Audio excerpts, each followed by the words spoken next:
Chapter first जनन, class 12 part 1। जनन किसे कहते हैं या जनन क्या कहलाता है? जनन किसे कहते हैं? वह प्रक्रिया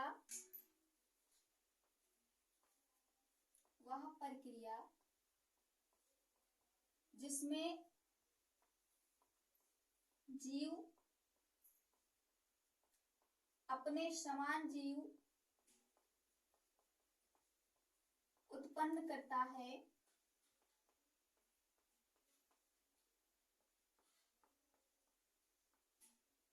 जनन कहलाता है।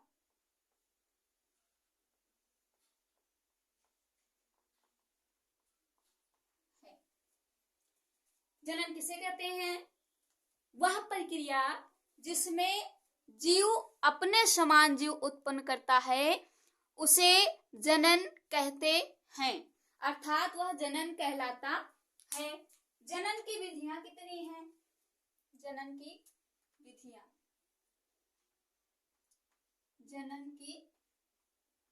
विधियां जनन मुख्यतः 3 प्रकार के होते हैं। पहला लैंगिक,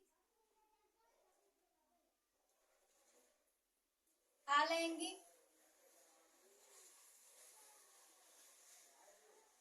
तीसरा कायिक या वर्धी।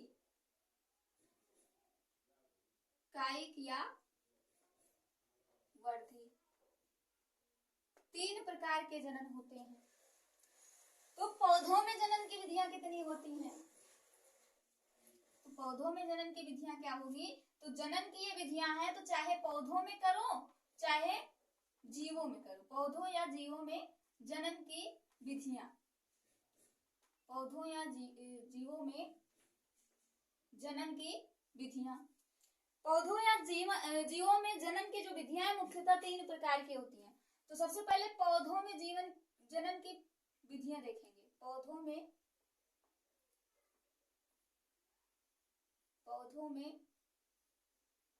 जनन की विधियां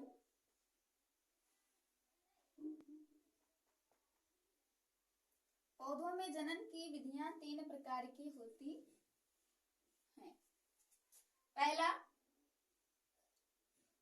पहला होता है अलैंगिक, दूसरा होता है लैंगिक। अलैंगिक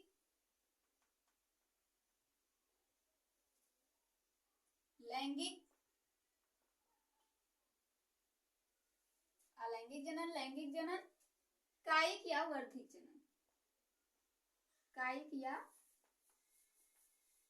जनन।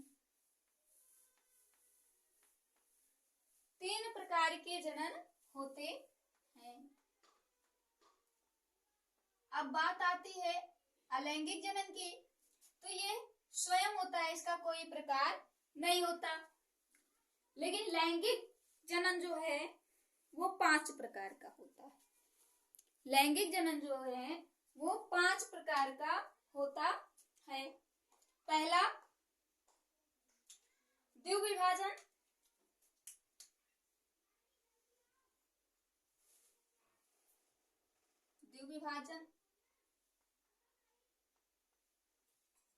या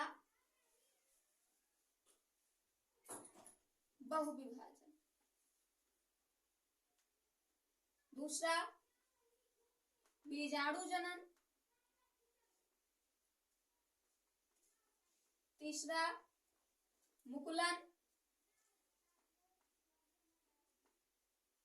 कलिका, खंडीभवन।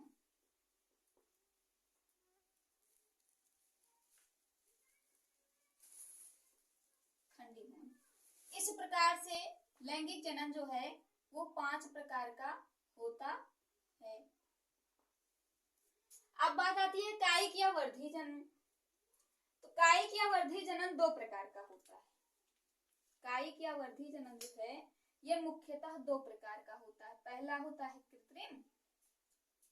होता है प्राकृत और दूसरा होता है कृत्रिम। प्रकृति का मतलब होता है जो नेचुरली है, जो अपने आप उत्पन्न होती है, और कृत्रिम का मतलब होता है आर्टिफिशियल, जिसे लोग उत्पन्न करते हैं। अब ये जो प्रकृति कायिक वर्धन है, ये कायिक वर्धन या जनन है, ये जो है मुख्यतः 4 प्रकार का होता है। पहला जड़ों द्वारा, बाई रूट, जड़ों द्वारा, पहला जो है वो होता है जड़ों द्वारा, दूसरा होता है तनों द्वारा, तीसरा पत्र परिकलिकाओं द्वारा,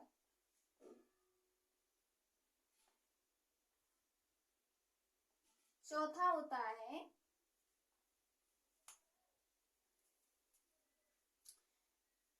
पत्तियों द्वारा। इस तरीके से ये प्राकृतिक कायिक वर्धन होते हैं, कायिक जनन होते हैं। जो इसमें से तनों द्वारा है, जो इसमें से तनों द्वारा होता है प्राकृतिक, ये 8 प्रकार का होता है। ये कितने प्रकार का होता है? 8 प्रकार का होता है।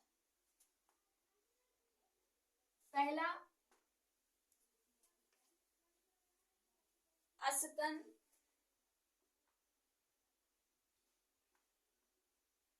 घनकंद, शलकंद, कंद, अंतःभूस्तरी,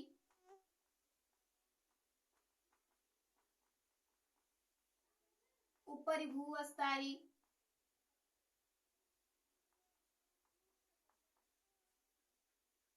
अस्तारी, भूअस्तारी मतलब, और भूप्रसारिका, भूप्रसारिका।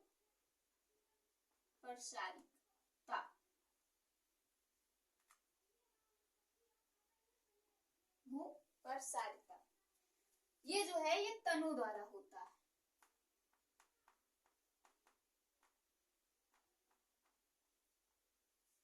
अब बात आती है कृत्रिम की। कृत्रिम कायिक जनन कितने प्रकार का होता है? तो ये 6 प्रकार का होता है। ये 6 प्रकार कौन कौन से हैं देखेंगे। पहला है कलम करके लगाना, कलम लगाना। दूसरा रोपण विधि या पैबंद। तीसरा, पहला है कलम करके लगाना, दूसरा रोपण विधि, तीसरा है शाखा बंधन, चौथा है कली लगाना, शाखा बंधन,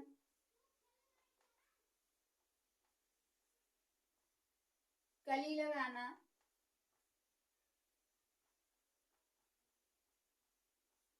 कलम लगाना, रोपण, पैबंद, शाखा बंधन, कली लगाना, दाब लगाना, बूटी बंधन। इसमें 2 और हैं, दाब लगाना और बूटी बंधन। इस प्रकार से जीवों में जो जनन है, पौधों या जीवों में, उनका परिचय होता है। लैंगिक जनन 5 प्रकार का होता है। द्विविभाजन, बहुविभाजन, बीजाणु जनन, मुकुलन, कलिका, खंडी भवन। अलैंगिक जनन वो सिर्फ अपने आप में जनन करता है और किसी के साथ जनन नहीं करता है, इसलिए वो अकेला रह जाता है। तीसरा है कायिक जनन। कायिक जनन 2 प्रकार का होता है, प्राकृतिक और कृत्रिम। प्रकृति जो है वो अपने आप होती है, जड़ों द्वारा, तनों द्वारा, पत्र परिकलिकाओं द्वारा, पत्तियों द्वारा। इसमें से जो तनों द्वारा है वो 8 प्रकार का होता है। घनकंद, अस्कंद, शलकंद, कंद, अंतःभूस्तरी, उपरभूस्तरी, भूस्तरी, प्रसारिता। कृत्रिम जो है वो 6 प्रकार का होता है। कलम लगाना, रोपण, बंध, शाखा बंधन, कली लगाना, दाव लगाना, गुटी बंधन। इस तरीके से जो पौधों में जनन की विधियां हैं कंप्लीट होती हैं, पूरी होती हैं। अब द्वि विभाजन का मतलब है कोई कोई जनन, जब तक दो लोग, जब आपस में दो जीव जनन करके कोई नया जीव उत्पन्न करते हैं तब द्विविभाजन जनन होता है। बीजाणु जनन, जैसे खेती करना, गेहूं के बीज बोना, अर्थात गेहूं के बीज, सरसों के बीज, इस तरीके से बीजाणु जनन होता है। मुकुलन, किसी किसी बीजाणु को, किसी किसी बीज को अंकुरित करके लगाया जाता है, वो मुकुलन कहलाता है। कलिका, किसी किसी के पौधे को, जैसे धान को पहले बोया जाता है, फिर उसको उखाड़ कर फिर दूसरी जगह लगाया जाता है, इस तरीके से कलिका लैंगिक जनन होता है। खंडी भवन, किसी किसी को अलग अलग करके, जैसे लक्षण होता है, लक्षण के एक ग्रुप को अलग अलग करके जब एक एक लक्षण को लगाते हैं तो उससे फिर से एक एक लक्षण का उत्पन्न होता है, तो उसे खंडी भवन कहते हैं। इस प्रकार से कायिक या वर्धी जनन जो है जड़ों द्वारा होता है। किसी किसी पौधों को जब जड़ों द्वारा लगाया जाता है, जैसे गेंदे के फूल को जड़ों द्वारा भी लगाते हैं और उसकी कलिकाओं द्वारा, अर्थात जो उसके बीज होते हैं उसको भी बोते हैं। तनों द्वारा किसको लगाया जाता है?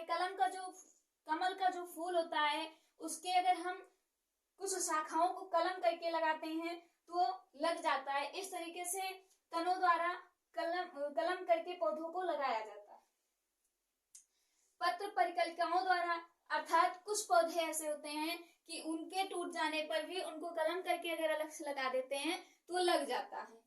पत्तियों द्वारा, कुछ पौधे ऐसे होते हैं जो पत्तियों से ही उत्पन्न होते हैं। कृत्रिम की बात करें तो कलम करके लगाना आपको पता है। रोपण, अर्थात कोई पौधा है जो नष्ट होने वाला है और उसके जड़ से मिट्टी हट गई है तो वहां पे हम मिट्टी लगा के उसको रोक सकते हैं।